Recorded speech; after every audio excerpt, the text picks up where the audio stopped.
partout dans les grandes mégapoles aujourd'hui, les jeunes souffrent des mêmes pathologies. Ils souffrent d'allergies alimentaires, d'asthme, ils ont du diabète, ils ont une tendance à l'obésité, etc. Et c'est vrai partout dans le monde en ce moment.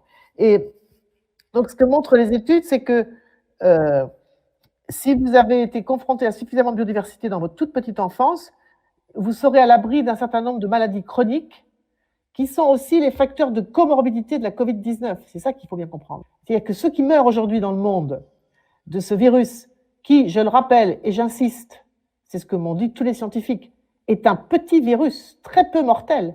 Il tue moins de 1% des gens. Si vous lisez mon livre, vous verrez, hein, les autres, c'est 40, 50, 90%. C'est bien plus mortel que le coronavirus ou la Covid-19.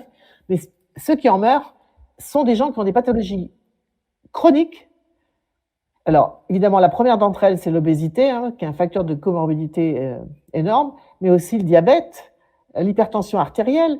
Enfin, tout ça, c'est lié aussi à l'absence de biodiversité dans l'enfance. Vous voyez? Et c'est intéressant parce que dans mon livre, je cite une étude qui a été faite par plusieurs chercheurs africains et européens, publiée en août 2000, que je dise pas de bêtises, 2020, et réactualisée depuis.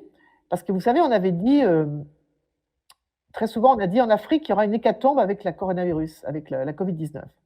Ça va être des millions de morts, etc. Et c'est faux, c'est complètement faux. Si vous lisez les chiffres dans mon livre, il y a 10, 20, 30, 40 fois plus de morts dans les pays industrialisés que dans les pays africains ou asiatiques. Dans les zones rurales, parce que c'est là qu'il faut être précis. Hein. Parce que souvent, par exemple, moi j'étais à Madagascar pour le film, mais j'étais aussi au Kenya et au Gabon. Eh bien, les morts qu'il y a eu dans ces pays-là, à cause de la Covid-19, c'était dans les villes. Exactement pour les raisons que je viens de vous indiquer. Hein.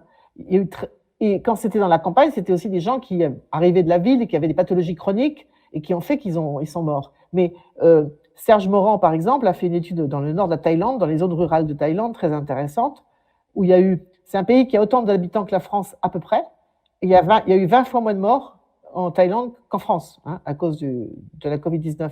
Et il a montré que dans les zones rurales thaïlandaises, eh bien, les gens, quand ils faisaient des prises de sang, ils trouvaient des anticorps contre la Covid-19, mais les gens ne sont pas tombés malades et encore moins morts.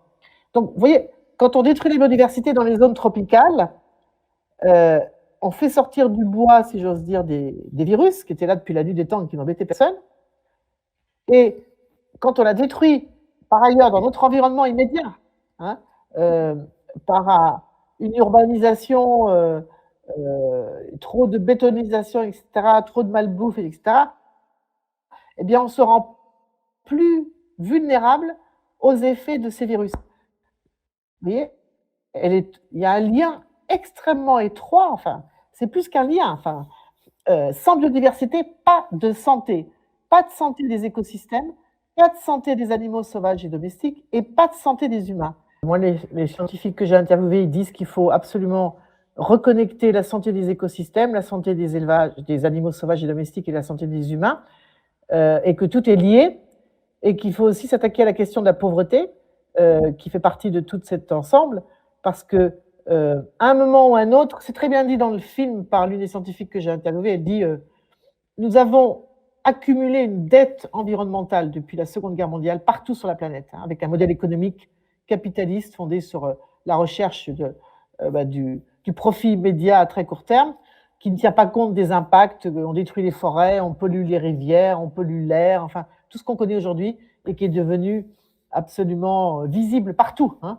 Donc voilà. Alors, cette dette environnementale, nous l'avons accumulée depuis 50 ans et nous commençons à la payer, dit la scientifique dans mon film et livre, à travers le dérèglement climatique, à travers l'extinction de la biodiversité, à travers les maladies infectieuses émergentes.